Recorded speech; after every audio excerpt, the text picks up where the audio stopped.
আসসালামু আলাইকুম বন্ধুরা। তো আজকে আপনাদের মাঝে একটি বাটন ফোনের চার্জার রিপেয়ার করে দেখাবো। এই ধরনের চার্জার নষ্ট হয়ে গেলে আপনারা কেউ ফেলে দিবেন না।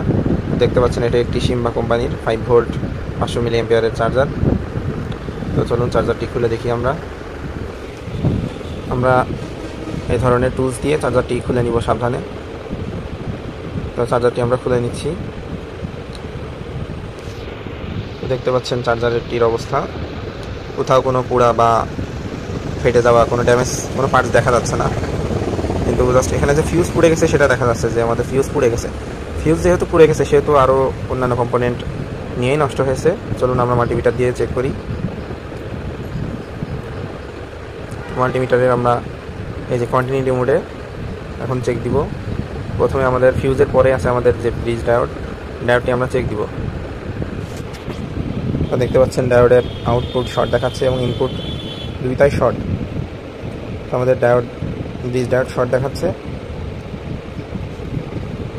এই ব্রিজ ডায়োডটি আমরা তুলে নিব এখন।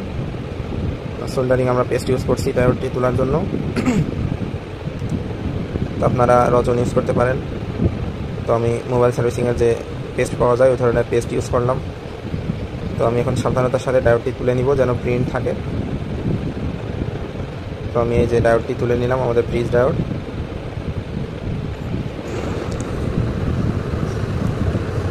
দেখতে পাচ্ছেন আমরা ডায়োডটি তুলে নিয়েছি। এখন এর বদলে আমি আরেকটি এসএমডি ডায়োড লাগাবো। তো ওটি আমাদের নষ্ট ডায়োড ছিল, এখন আমরা ভালো একটি এসএমডি ডায়োড লাগাবো। তো ডায়োডের যে এখানে একটা চিহ্ন দেওয়া আছে, ডায়োডের এক পাশ নেগেটিভ আরেক পাশ পজিটিভ এবং নিচের অপোজিট পাশে দুইটি পাশ ইনপুট অর্থাৎ এসি ইনপুট। তো আমরা নেগেটিভ পজিটিভ দেখে আমরা ডায়োডটি বসিয়ে দিব। তো এই ধরনের ব্রিজ ডায়োড আপনারা যে কোনো নষ্ট মোবাইল চার্জারে পেয়ে যাবেন। এই জন্য এই ধরনের চার্জার নষ্ট হয়ে গেলে কেউ ফেলে দিবেন না, এগুলো সহজে রিপেয়ার করা যায়। এই ধরনের চার্জার এই যে আমি ব্রিজ ডায়োডটি বসিয়ে নিচ্ছি। নষ্ট মোবাইল চার্জার কিংবা যে কোনো নষ্ট লাইট চার্জার এগুলো পেয়ে যাবেন, ব্রিজ ডায়োড বলে এগুলা 4 পিনের। এগুলো না পেলে আপনারা 4টা ডায়োড দিয়েও ব্রিজ ডায়োড বানাতে পারেন। তো পুরাতন বোর্ডে সহজে এগুলো পাওয়া যায়, এই জন্য আমি এটা ইউজ করছি সেম। তো আমাদের যেহেতু ফিউজটিও পুড়ে গিয়েছিল, এখন ফিউজটি আমরা এই যে জাম্পার ওয়্যার দিয়ে ফিউজটি শর্ট করে দিব। তো দেখতে পাচ্ছেন আমি ফিউজটি সুন্দরভাবে শর্ট করে দিচ্ছি। চিকন যে জাম্পার ওয়্যার পাওয়া যায় এগুলো দিয়ে এটি ফিউজের কাজ করে। আপনারা এখানে 1 থেকে 10 ওহমের মধ্যে রেজিস্টারও দিতে পারেন, অথবা এ ধরনের চিকন তার দিয়ে জাম্পার করে দিতে পারেন, যে কোনো একটা করলেই হবে। তো আমার জাম্পার করা শেষ। সার্কিটটি সুন্দরভাবে পরিষ্কার করে নিব। আপনারা পেট্রোল, অকটেন বা থিনার বা কেরোসিন যে কোনো এ ধরনের লিকুইড দিয়ে সহজেই পরিষ্কার করে নিতে পারেন। তো দেখতে পাচ্ছেন পরিষ্কার করার পরে কি সুন্দর চকচক করছে আমাদের সার্কিটটি। যখন আমরা লাইন দিয়ে দেখব,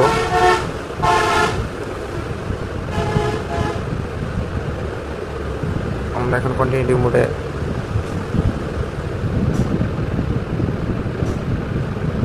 তো আমরা এখন এই যে সিরিজ লাইনে দিলাম, আমরা এখন লাইন দিচ্ছি। তো দেখতে পাচ্ছেন লাইন দেওয়ার পরেও আমাদের সিরিজটি ফুল জ্বলে উঠছে।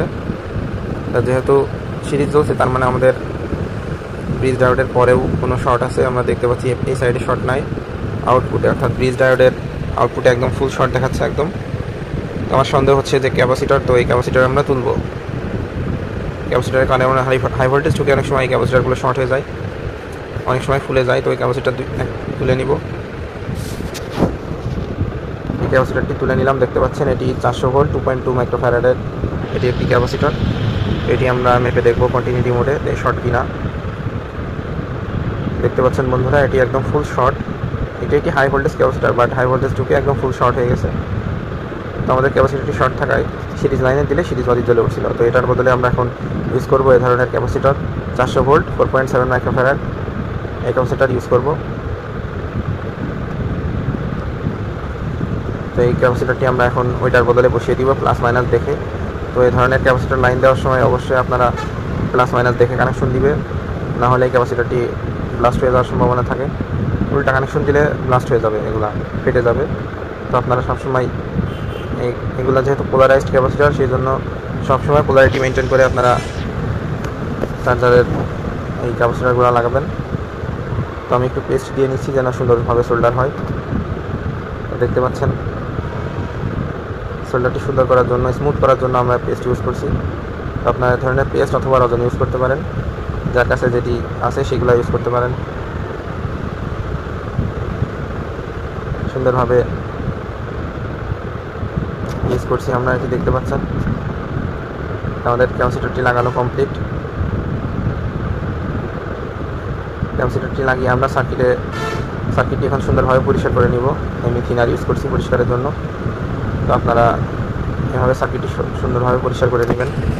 কাজ করার সাথে সাথে সবসময় সার্কিটগুলো পরিষ্কার করবেন। তখন আমি সিরিজ লাইনে দিয়ে চেক করব। আর হ্যাঁ, অবশ্যই আপনারা এই ধরনের সার্কিট বা চার্জার জাতীয় যে কোনো জিনিস রিপেয়ারের ক্ষেত্রে অবশ্যই সিরিজ বাতি ইউজ করবেন। সিরিজ লাইন ইউজ করলে অনেক সুবিধা। তো নেক্সট টাইম আপনাদের এই সিরিজ লাইন কীভাবে তৈরি করবেন সেটি দেখাবো। তো আমি সিরিজ লাইনের মাধ্যমে লাইন দিচ্ছি। তো আমরা এখন দেখি ভোল্টেজ মেপে। তো মিটারটি ডিসি ভোল্টে রেখে আমরা প্রথমে আমাদের যে 300 ভোল্ট ওকে আছে নাকি দেখব। দেখি আমাদের 5 ভোল্ট দেখাচ্ছে নাকি। হ্যাঁ, দেখতে পাচ্ছেন আমাদের চার্জারটি 5 ভোল্ট, একদম 5 ভোল্ট চালু হয়ে গেছে। আমাদের চার্জারটি কমপ্লিট মোটামুটি। এই মোবাইলের চার্জারগুলো সাধারণত 5 ভোল্টেরই হয়ে থাকে, বিশেষ করে বাটন ফোনের চার্জারগুলো ফিক্স 5 ভোল্টেরই হয়। আর যেগুলো হাই ওয়াটের চার্জারগুলো আছে এগুলো 5 ভোল্ট 9 ভোল্ট ওই রকম হয়ে থাকে। তো চার্জারটি যেহেতু আমাদের কমপ্লিট, তো আমি ক্যাপাসিটরটা একটু বাঁকা করে নিব যেন আমাদের লাগাইতে সুবিধা হয়। একটু বড় ক্যাপাসিটার দেওয়া, তো আমি এইভাবে ক্যাপাসিটার লাগিয়ে সোল্ডার করে নিয়েছি। তো এখন আমি সার্কিটটি বসিয়ে নিব সুন্দরভাবে। আপনারা সাবধানতার সাথে কাজ করবেন। এ ধরনের চার্জারকে ফেলে না দিয়েও বাসায় ঘরে বসেই রিপেয়ার করে নিতে পারেন। দেখতে পাচ্ছেন আমাদের চার্জারটি কমপ্লিট। এখন আমরা একটি বাটন ফোন চার্জে দিয়ে দেখাবো। চার্জারটি আমি কানেক্ট করছি, দেখুন মোবাইলে চার্জ নেয় কিনা। বন্ধুরা দেখতে পাচ্ছেন চার্জ নিচ্ছে, আপনার চার্জিং লেখা দেখাচ্ছে। দেখতে পাচ্ছেন আমাদের চার্জারটি কমপ্লিট হয়ে গেছে। তো সাথে থাকবেন সবাই। ধন্যবাদ সবাইকে।